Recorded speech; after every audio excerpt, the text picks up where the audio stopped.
새해 복 많이 받으세요. 네, 축복합니다. 오늘 말씀은 제가 22살 때 이야기로 시작하려고 합니다. 제가 22살 때 교육전도사로 개척교회를 섬겼던 적이 있습니다. 교육전도사로 그 교회를 섬길 때에 가장 제가 힘들었던 부분은 운전이었어요. 제가 운전을 잘 못하는데 이 봉고차가 그때 15인승이었거든요. 되게 길어요. 그리고 아주 구형차입니다. 이 스틱 해보신 분 아시겠지만 상당히 힘이 듭니다. 이 커다란 차를 골목골목 다니면서 주일학교 아이들을 태워 와야 되는데 제가 교회차를 많이 긁어먹기도 했지만 너무 힘든 거예요. 골목골목 다니는 것이. 그런데 제가 1년 정도 되니까 제가 운전을 너무 잘하는 겁니다. 주차의 달인이 아닌가 생각이 드는 거예요. 그 큰 차를 막 후진하면서 좁은 데다가 집어넣는 저의 모습을 보면서 야, 정말 폼 미쳤다. 정말 대단하다. 제 스스로가 너무 자랑스러운 겁니다. 나는 운전을 너무 잘해. 나는 운전의 달인이야. 이런 생각을 하면서 운전을 하던 그 차에 교회에서 차를 새로 구입을 했습니다. 스타렉스 신형을 구입을 했는데요. 보통 이 스틱이 어렵잖아요. 네, 그 당시에 교회들이 대부분 교회 차들이 스틱이었어요. 그런데 교회에서 새로 차를 샀는데 오토매틱 차를 산 겁니다. 이 건들 게 없잖아요. 그냥 이쪽은 자유하게 됩니다. 스틱을 하다가 오토를 하게 되면 그때부터 아주 제 운전에 날개를 달기 시작합니다. 더 잘하게 되는 거예요. 제 생각인지 모르겠지만 너무 잘한다고 생각이 드니까 언제부터인가 창문을 열고 이러고 운전하고 있는 저의 모습을 봅니다. 하루는 어디를 가고 있었어요. 어디를 가고 있는데 갑자기 이 카세트 쪽에서 뭐가 이렇게 튀어나오는 소리가 나서 만지작 하는 겁니다. 이쪽은 안 쓰니까요. 근데 눈은 어디를 봐야 됩니까? 전방을 봐야 되는 거예요. 제가 얼마나 교만한지 여기를 보고 만지고 있는 거예요. 그런데 딱 그때 앞차가 섰어요. 트럭이었습니다. 앞차가 딱 서는데 제가 급브레이크를 밟았지만 이게 감당이 안 됩니다. 그냥 꽝 부딪혔어요. 내려서 일단 남의 차를 봤죠. 트럭에 보니까 멀쩡하더라고요. 별 사고가 아니구나 하면서 교회 차를 딱 봤는데 앞에가 없어졌어요. 앞에가 없어요. 막 초록색 물이 막 흐르고 있고 누군가가 소리칩니다. 빨리 시동 꺼요. 차 폭발해요. 막 이러는 거예요. 시동을 껐는데 물론 폭발은 하지 않았습니다. 근데 처음 제가 겪는 사고이기 때문에 너무 당황했습니다. 그때 레카차가 어떻게 알고 5대가 착착착착착 서로 가져가려고 대기 중입니다. 또 이 트럭에서 아저씨가 내리면서 딱 뒷목 잡고 내리시는 거예요. 이게 일이 커졌구나. 그때 경찰차가 또 갑자기 탁 나타납니다. 얼마나 제가 정신이 없겠습니까? 처음 사고니까요. 그래서 이거 어떻게 해야 될지 모르겠어요. 근데 레카차 아저씨가 막 서로 명함을 내미십니다. 제가 막 다 받았어요. 그러는 사이에 경찰 아저씨가 빨리 타라고 경찰차를 타고 경찰서에 가서 이제 조서를 쓰고 이제 큰 문제는 아니었습니다만 어쨌든 나와 보니까 뭐가 없습니까? 차가 없어요. 차가. 제가 레카차가 어떤 차가 끌고 갔는지도 모르고 명함을 아까 막 받기는 했는데 정신없어서 어디다 떨어뜨린 것 같아요. 이거 도대체 어떻게 교회 차를 어떻게 찾아야 되나 수소문하면서 정말 제가 6시간 동안 여기저기 막 다 전화하고 경찰서에도 알아봐 달라고 하고 해서 겨우 교회 차를 찾았습니다. 그래서 그 차를 어쨌든 보험사에 맡기고 수리를 했는데요. 너무 힘들었습니다. 제가 그때 너무 고통스러웠어요. 교회 새 차거든요. 뽑은 지 3일 된 차를 제가 박살을 내버린 거예요. 너무 마음이 힘들고 이 개척교회에 도움이 안 되고 제가 이렇게 피해를 주니까 정말 거의 몇 달 동안 제가 마음이 힘들었던 그런 경험이 있었습니다. 좀 더 겸손하게 운전했으면 제가 그런 딴짓을 하지 않았을 텐데 그런 생각이 들었습니다. 우리가 언제든지 이 교만이 들어가면 그때 쌓아온 것들이 무너지는 경험을 하게 될 수 있습니다. 그래서 우리 항상 겸손하게 살아야 하는 것이죠. 이 교만에 대해서 오늘 이야기를 하려고 합니다. 하나님은 교만에 대해서 어떻게 표현을 하실까요? 잠언 말씀에 보시면 이런 표현이 있습니다. 잠언 16장 18절 우리 한번 같이 읽어볼까요? 교만은 패망의 선봉이요 거만한 마음은 넘어짐의 앞잡이니라. 많이 들어보셨죠? 여기서 패망이라는 단어의 원어를 보면 깨뜨려서 산산조각 난다는 의미예요. 그러니까 교만으로 치닫는 순간 우리가 쌓아온 것들이 완전히 산산조각 날 수 있다는 것입니다. 파멸한다는 거예요. 그러니까 교만하지 않도록 우리가 늘 힘써야 됩니다. 잠언 16장 5절에 보면 무릇 마음이 어떤 자를 교만한 자를 여호와께서 미워하시나니 하나님께서 웬만하면 미워하신다는 표현 잘 안 쓰세요. 그런데 미워한다라는 표현을 쓰십니다. 이 교만이 그만큼 큰 죄라는 것입니다. 오늘 제목이 무엇입니까? 최악의 악이에요. 이게 보니까 드라마 제목이기도 하더라고요. 최악, 정말 최악의 죄 중에서도 가장 큰 죄, 그것이 바로 교만이라는 것입니다. 교만에 빠지지 않도록 그래서 우리는 늘 조심하고 또 조심해야 하는 것입니다. 오늘 성경에 나오는 주인공이 이 교만병이 들어가면서 정말 처참한 모습으로 살게 됩니다. 오늘 그 이야기를 살펴보게 될 건데요.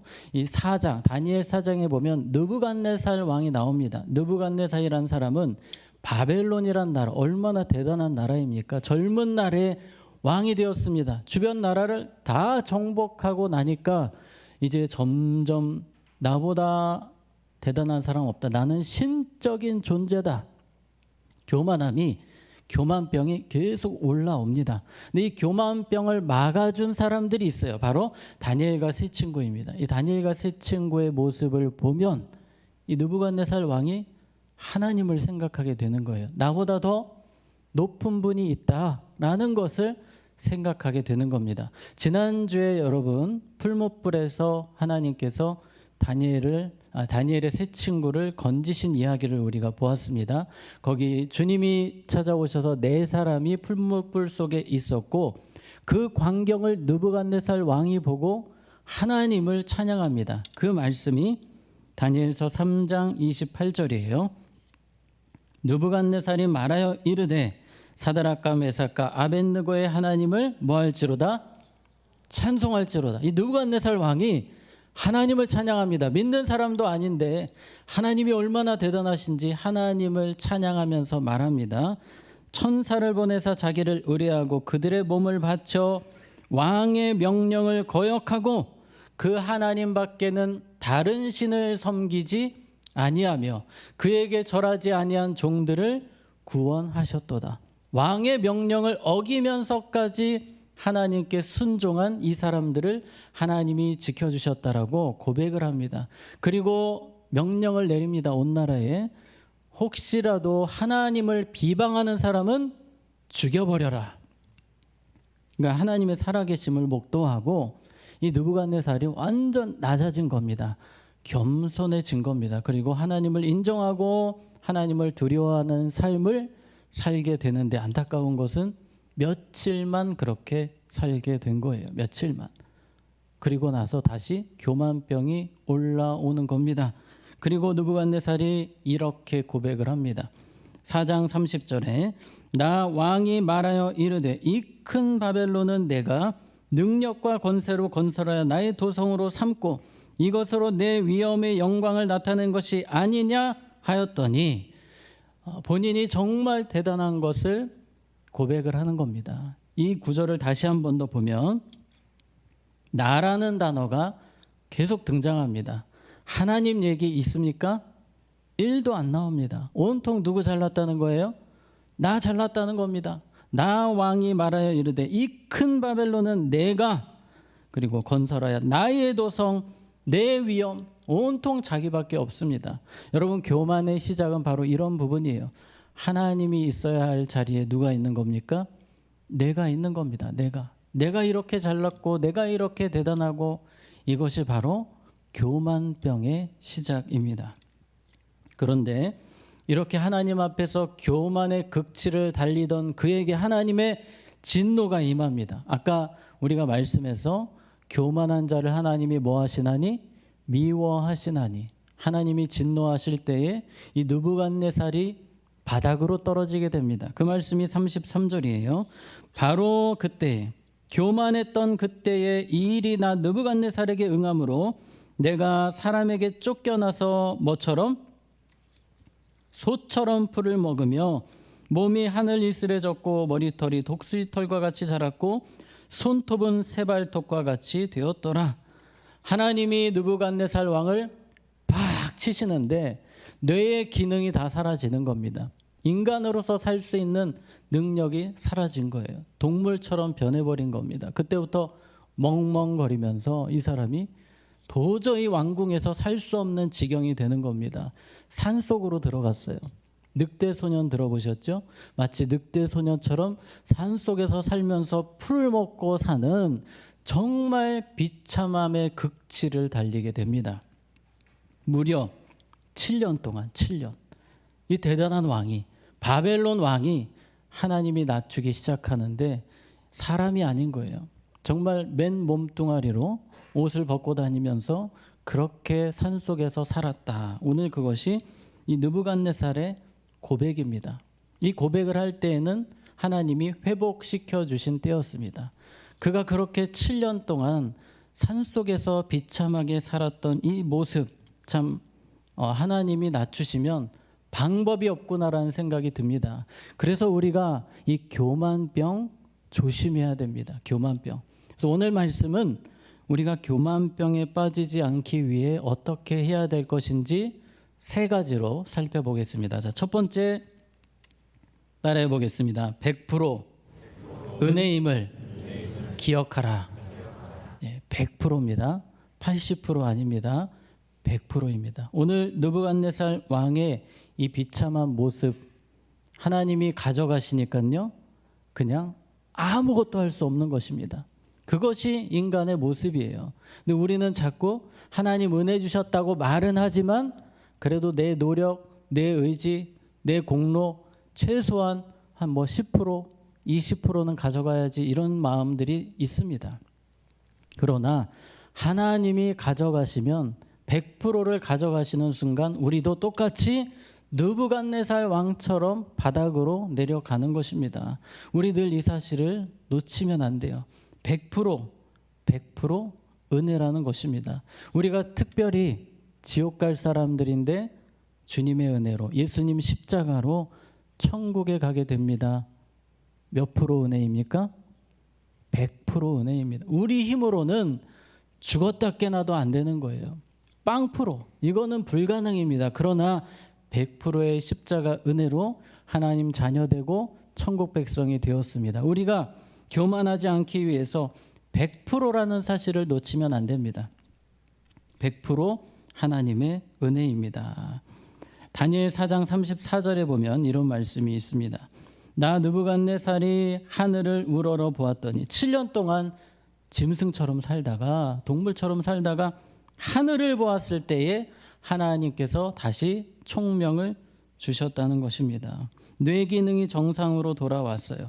100%그 영광을 회복해서 왕궁에 복귀를 하는 것입니다. 그러니까 하나님의 은혜가 100% 부어질 때 돌아왔다는 것입니다. 우리가 이 사실을 놓치면 안 됩니다. 평생토록 100% 하나님의 은혜다. 이 사실 붙들고 살아가는 우리 모두가 되기를 원합니다. 아멘. 우리가 살다 보면요. 아까 제가 운전할 때 그런 얘기 했잖아요. 야, 폰 미쳤다. 이런 표현 써도 됩니다, 여러분. 야, 내 폰 미친 것 같아. 정말 난 대단해. 정말 나 잘해. 나는 멋있어. 이런 말 하지 말라는 것이 아닙니다. 여기서 우리가 하나를 더 생각을 하셔야 돼요. 하나님 감사합니다. 하나님 은혜입니다. 여러분 습관이 되셨으면 좋겠어요. 뭔가 이야기를 하다가 꼭 생각으로 하셔도 좋습니다. 표현하시면 더 좋고요. 하나님 은혜입니다. 하나님 감사합니다가 자동적으로 나오셔야 돼요. 왜냐하면 인간은 간사하기 때문에 자꾸 하나님을 빼고 나만 높이려고 하거든요. 내 스스로 내가 잘했다고 칭찬하는 것은 좋지만 우리는 습관적으로 은혜입니다, 감사합니다가 자동으로 나와야 하는 사람들이라는 것, 여러분 꼭 잊지 않으셨으면 좋겠습니다. 자, 두 번째, 교만병에 빠지지 않기 위해 두 번째, 감시자가 있음을 기억하라. 오늘 느부갓네살의 고백 가운데 4장 23절에 이런 말씀이 있습니다. 왕이 보신즉 한 순찰자, 한 거룩한 자가 하늘에서 내려와서 이르기를 그 나무를 베어 없애라. 이 말은 느부갓네살을 베어 없애라는 것인데 이 주인이 어떻게 표현이 되고 있냐면 한 순찰자다 이렇게 표현하고 있습니다. 하나님을 순찰자라고 표현을 합니다. 이 원어를 보니까 항상 깨어 지키는 사람이에요. 항상 깨어서 살펴보고 있는 사람이 순찰자라는 것입니다. 지금으로 말하면 24시간 돌아가는 CCTV를 말하는 거예요. 하나님께서 우리를 불꽃 같은 눈으로 보고 계십니다. 우리가 겸손하게 하나님을 섬기는지 아니면 내 마음이 교만으로 가득 차 있는지 하나님은 보고 계신다는 거예요. 언제요? 계속해서 보고 계신다는 것입니다. 우리는 상대방이 교만한지 사실 잘 몰라요. 말로 하면 알지만 마음속으로 거만한 생각, 교만한 생각하는 거 우리 잘 모릅니다. 겉으로 그냥 굽신굽신하고 겸손해 보이면 겸손한 사람인 줄 알아요. 근데 하나님은 정확하게 아십니다. 우리의 깊은 곳까지 아시는 분이세요. 우리가 교만한지 겸손한지를 체크하시는 분이십니다. 이 교만 우리 늘 조심해야 됩니다. 더 기도해야 됩니다. 이 부분을 놓고 기도해야 돼요. 하나님, 제가 한순간도 주님 앞에서 교만하지 않기를 원합니다.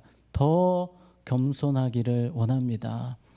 성경에 보면 다윗이 정말 믿음으로 한결같이 살다가 무너지는 순간이 옵니다. 바로 밧세바를 범한 사건이에요. 불륜에 빠지는 사건입니다. 그때 다윗이 아무도 모르는 줄 알았어요. 완전 범죄라고 착각을 합니다. 그런데 하나님이 다 보고 계셨지 않습니까? 우리가 하나님을 배제시키는 것이 교만입니다. 하나님이 나를 보고 계신다. 한번 따라해 보겠습니다. 하나님이 나를 보고 계십니다. 우리 늘 그 마음을 가지고 살아야 합니다. 다윗이 범죄에 빠진 때는 하나님을 배제할 때였어요. 하나님이 보시든 말든 난 잘 모르겠고 이 마음으로 완전 범죄를 꿈꾸었습니다. 그때 나단 선지자가 찾아와서 다윗을 혼냅니다. 질책합니다. 그러면서 던진 말이 그 말이었어요. 당신 오늘 왕의 자리에 있는 것 하나님이 있게 하신 것입니다. 과거에 사울 왕을 피해 다닐 때에 여러분 이 다윗이 사울 왕에게 죽을 뻔한 적이 정말 수십 번도 넘습니다. 그때마다 하나님이 건져주셨거든요. 그 이야기를 합니다. 당신 원래 죽었어야 되는 사람입니다. 옛날에 죽었어야 되는 사람인데 하나님이 건져주셨습니다. 하나님이 사울 왕으로부터 당신을 건져주신 것 왜 잊으십니까? 라고 나단이 책망을 합니다. 다윗은 자신이 잘나서 훌륭해서 여기까지 온 것으로 착각을 한 것입니다. 우리도 그런 착각 많이 할 수 있어요. 우리의 모든 삶의 순간순간에 하나님이 우리를 불꽃 같은 눈으로 지켜주셨고 보호해 주셨고 은혜 주셨고 특별히 사탄 마귀가 우리의 믿음을 뺏으려고 하지만 주님께서 우리를 지켜주심으로 우리가 오늘 믿음 생활을 하고 있음을 우리는 잊지 말아야 하는 것입니다.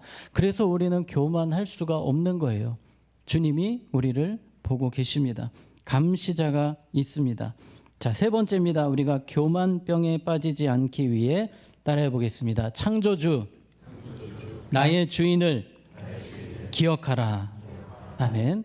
우리 하나님은 어떤 분이세요? 창조주이시고 나의 주인이십니다. 내가 나의 주인이 아니라 하나님이 나의 주인이십니다. 전도서 말씀 12장 1절에 보면 너는 청년의 때에 너의 누구를 창조주를 기억하라.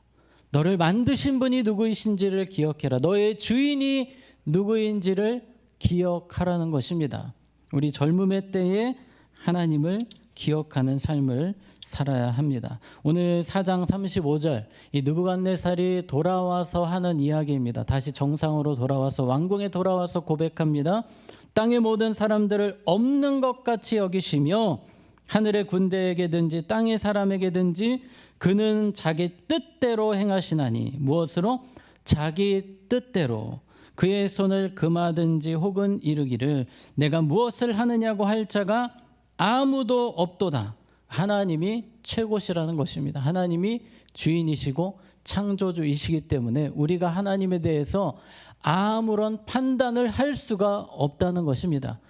여러분 그런 이야기 혹시 들어보셨나요? 이 반기련, 기독교를 반대하는 단체들이 있습니다. 이 단체들에서 기독교를 공격하는 그런 여러 가지 질문들이 있습니다.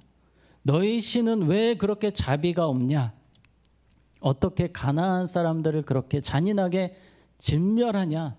또 그런 예전에 버스에다가 이 사람들이 뭔가 이렇게 막 붙였어요. 아인슈타인이 했던 이야기이기도 합니다만 나는 심판하는 창조주를 인정할 수 없다. 믿을 수가 없다. 막 이런 표현들을 막 붙이면서 하나님이 정말 사랑의 하나님이라면 왜 심판을 하느냐? 막 이런 하나님에 대해서 아주 판단하는 그런 글들로 기독교를 공격하는 그런 무리들이 있었습니다. 여러분 어떻게 생각하십니까? 우리는 사실 하나님을 판단할 자격이 없습니다. 우리는 피조물이에요. 하나님 앞에 그저 피조물일 뿐입니다. 지혜로 따지면 우리와 비교할 수가 없는 것입니다. 그래서 예레미야 18장에 보면 그런 말씀이 있어요. 토기장이가 진흙을 가지고 토기를 막 만듭니다. 그런데 갑자기 이 주인 토기장이가 그 진흙으로 만들다가 뒤엎어버립니다. 그리고 다시 만듭니다. 근데 이 진흙이 여기서 왜 뒤엎어요? 지금까지 잘 만들어지고 있는데 뭐예요? 라고 할 수 있습니까? 없는 거예요. 이건 주인의 마음이에요. 토기장이 마음입니다.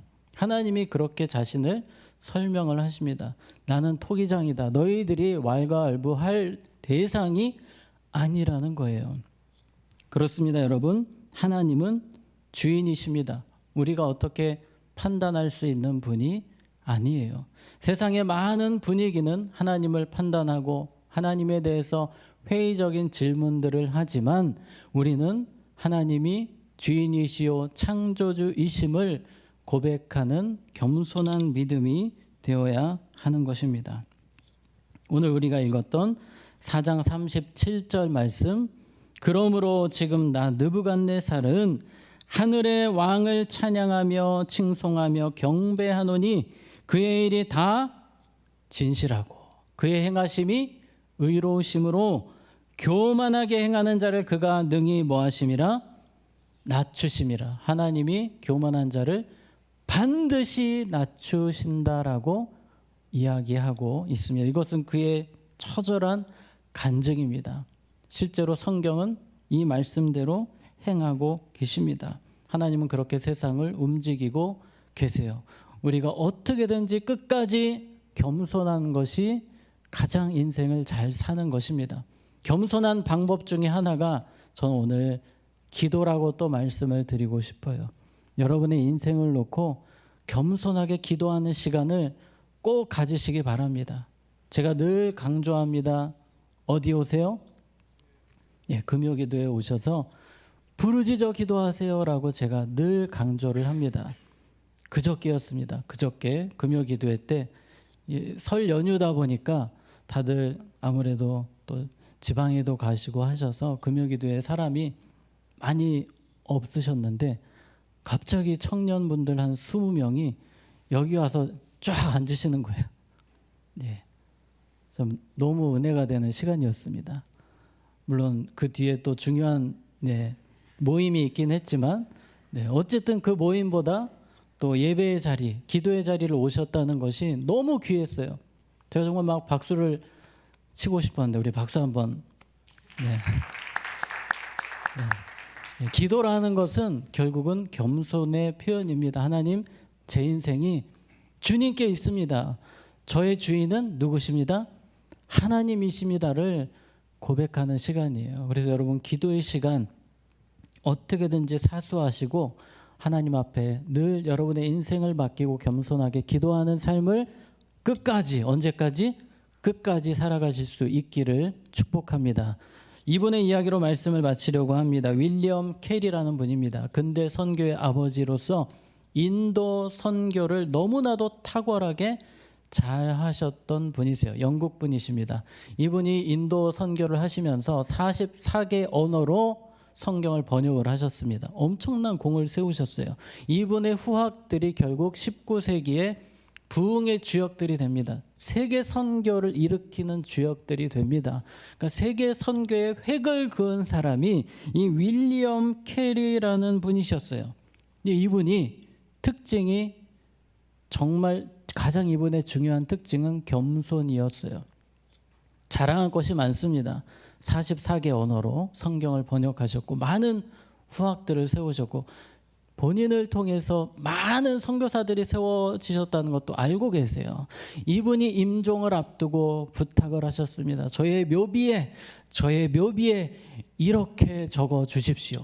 한번 보겠습니다. 묘비에 윌리엄 캐리 1761년 8월 17일에 태어나 몇월 며칠에 죽다. 더럽고 불쌍하고 무력한 벌레인 제가 주의 친절하신 팔에 안깁니다. 여러분 얼마나 겸손한 고백입니까? 이분은 끝까지 죽음 앞에서까지도 겸손함을 유지하신 분이셨어요. 하나님은 끝까지 이분을 사용하셨습니다. 여러분이 평생토록 따라해 보겠습니다. 100% 은혜입니다. 그렇게 끝까지 겸손히 고백하며 살아가는 우리 모두가 되기를 원합니다. 아멘. 기도하겠습니다. 하나님, 우리는 때로 쉽게 교만해집니다. 하나님을 잊어버리고 내가 한 것처럼, 내가 대단한 것처럼 착각할 때가 있습니다. 하나님 용서하시고 더 낮아지고 겸손하고 주님만 드러내는 삶을 살도록 우리를 도와주시옵소서. 예수님 이름으로 기도합니다. 아멘.